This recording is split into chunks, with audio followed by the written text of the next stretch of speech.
Alors bonjour à tous, aujourd'hui nous continuons notre lecture de la Bible à la lumière de la tradition de l'Église et nous en sommes rendus au chapitre 24, nous allons voir les 10 premiers versets et donc aujourd'hui notre cours, si on peut appeler ça comme ça, s'intitule La lampe du sanctuaire. Alors comme toujours, quand nous démarrons, nous remercions les éditions Anne Siguier devenues Mediapol qui nous ont permis d'utiliser ces textes pour faire ces vidéos et nous nous remettons entre les mains du Seigneur. Notre Père, qui êtes aux cieux, que ton nom soit sanctifié, que ton règne vienne, que ta volonté soit faite sur la terre comme au ciel. Donne-nous aujourd'hui notre pain de ce jour. Pardonne-nous nos offenses, comme nous pardonnons aussi à ceux qui nous ont offensés, et ne nous laisse pas entrer en tentation, mais délivre-nous du mal. Également, nous nous remettons entre les mains de notre Mère bienveillante, la Vierge Marie.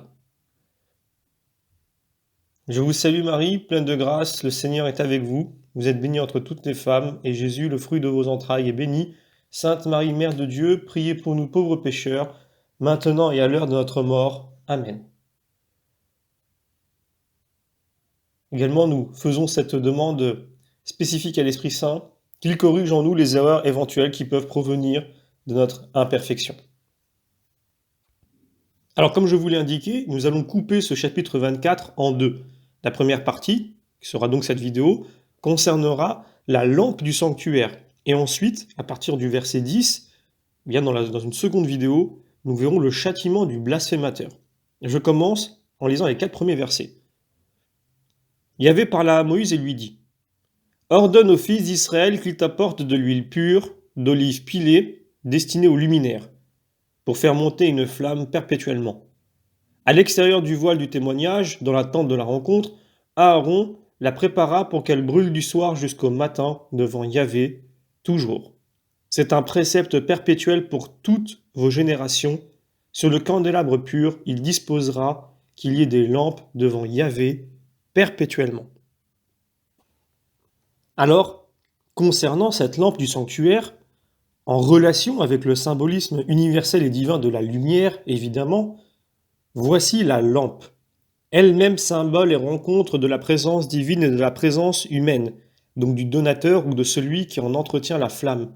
Nous avons gardé ce symbole avec d'une part la lampe du tabernacle, de l'autre la coutume si justement populaire d'offrir des cierges.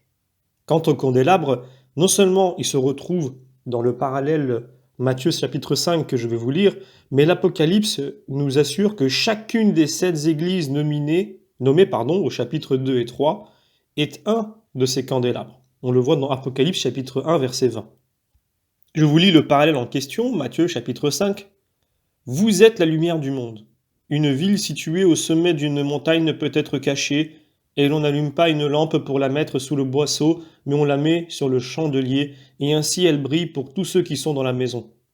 Que votre lumière brille donc devant les hommes, afin qu'ils voient vos œuvres bonnes et rendent gloire à votre Père qui est dans les cieux.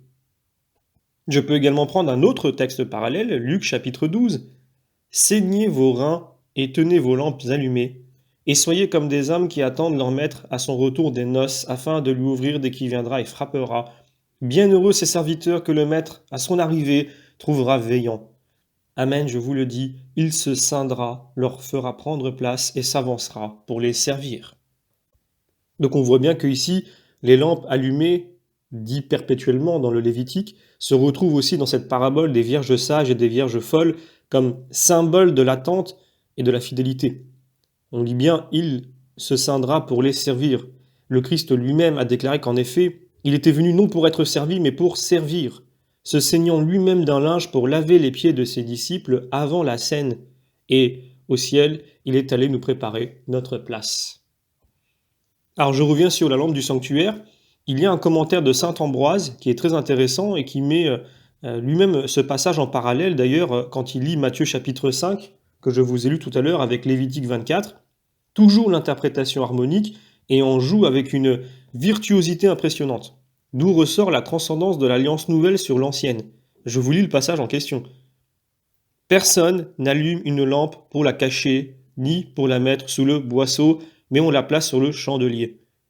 Après avoir montré la supériorité de l'Église sur la synagogue, l'évangéliste nous exhorte à donner notre foi non plus à la synagogue mais à l'Église, car la lampe, c'est la foi, ainsi qu'il est écrit « Ta parole, Seigneur, est une lampe pour mes pas ». Oui, la parole de Dieu. Voilà notre foi. La parole de Dieu est la lumière, et la foi est la lampe. La vraie lumière est celle qui illumine tout homme venant en ce monde. Quant à la lampe, elle ne peut luire qu'en recevant d'ailleurs la lumière. La lampe allumée, c'est donc l'élan de notre esprit et de notre cœur, permettant de retrouver la drachme perdue. Que la foi dépasse la mesure, la loi assombrit et la grâce clarifie. Que nul n'enferme sa foi dans l'étroite mesure de la loi, mais qu'il la porte plutôt à l'Église. En cette Église brille la grâce de l'Esprit septiforme, et le grand prêtre souverain l'illumine des splendeurs de sa divinité, bien loin que l'ombre de la loi ne l'obscurcisse. Enfin, la lampe que le grand prêtre avait coutume d'allumer matin et soir, suivant l'antichrite des Juifs, s'est éteinte comme étouffée sous le boisseau de la loi, et la Jérusalem terrestre, celle qui tue les prophètes, se dissout comme située dans la vallée des larmes. Au contraire, la Jérusalem du ciel, l'Église sous laquelle milite notre foi, s'élève sur la plus haute de toutes les montagnes, c'est-à-dire le Christ. Elle ne peut être cachée sous les ténèbres et les ruines de ce monde, mais resplendissante de l'éclat du soleil éternel, elle répand sur nous la lumière de la grâce de l'Esprit. Je prends également une partie en tout cas de l'hymne de saint Éphrem sur les mystères de notre Seigneur, où il dit ceci. À l'avènement de notre soleil, les petites lampes servantes passèrent, types et figures s'éclipsèrent. La circoncision charnelle fit place à celle du cœur. L'alliance de Moïse attendait l'Évangile. Toutes les lois antiques prirent comme des ailes pour rejoindre l'alliance nouvelle et s'y reposer. Le Christ vint, les prophètes en lui versèrent leurs plus belles figures, les prêtres et les rois déposèrent leurs types admirables. Le Christ en sa croix accomplit les figures, en sa chair les types, en sa puissance les merveilleux symboles. Par toute sa personne, il accomplit toutes choses. Voilà, je vous lis maintenant la suite, donc les versets 5 à 9. Tu prendras de la fleur de farine et tu la feras cuire en 12 gâteaux. Un gâteau sera de 2 dixièmes.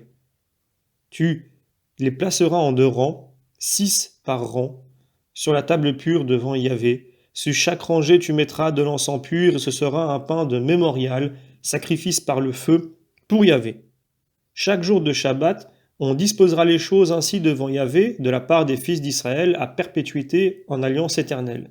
Ce pain sera pour Aaron et pour ses fils, et ils le mangeront dans un lieu saint, car c'est pour lui une chose sainte prélevée sur les sacrifices par le feu à Yahvé, rite éternel. Je vous lis un premier texte parallèle en 2 Chroniques chapitre 2. Salomon envoya dire à Huram, roi de Tyr, « Voici, moi je vais bâtir une maison pour le nom de Yahvé mon Dieu, afin de la lui consacrer, pour faire brûler devant lui l'encens parfumé, pour l'exposition perpétuelle des pains, pour les holocaustes du matin et du soir, pour les Shabbats, les néoménies, les solennités de Yahvé notre Dieu, qui doivent être célébrées à jamais en Israël. » Je vais également vous prendre un texte de Origène qui dit ceci dans une de ses homélies sur le Lévitique. L'Écriture dit des pains de proposition qui seront exposés devant le Seigneur comme une commémoration perpétuelle des 12 tribus et une supplication en leur faveur. Reportons-nous au grand mystère de cet autre pain qui est descendu du ciel et donne la vie au monde. C'est un pain de proposition que Dieu a exposé afin qu'il soit propitiation pour tous ceux qui ont foi dans le sang du Christ. Et quant à la commémoration, le pain du Christ est commémoratif puisqu'il a dit lui-même « Faites ceci en mémoire de moi ». Il est même la seule commémoration qui rend Dieu propice à l'homme. Alors je vous lis un dernier texte parallèle avant de faire un commentaire dessus, Matthieu chapitre 12. En ce temps-là, Jésus passant à travers un champ, un jour de Shabbat, ses disciples qui avaient faim se mirent à arracher des épis et à les manger.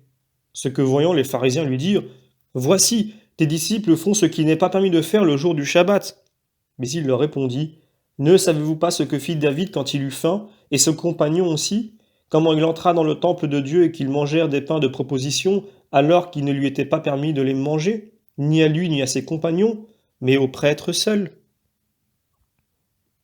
Alors, ces pains de proposition qui sont réservés aux prêtres, donc on vient de le lire dans notre chapitre 24 du Lévitique, David, fuyant la jalousie de Saül, se les fera remettre. 1 Samuel chapitre 21.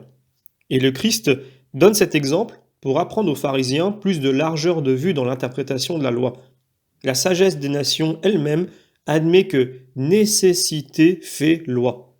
Toujours la ligne de crête évangélique entre les excès opposés de rigorisme ou de relâchement, et dès la fin du chapitre, on trouvera un exemple complémentaire que je vous lirai dans la prochaine vidéo. Donc ce sera tout pour aujourd'hui. Je vous remercie pour votre fidélité, et donc je vous donne d'ores et déjà rendez-vous pour la prochaine vidéo qui sera intitulée Châtiment du blasphémateur.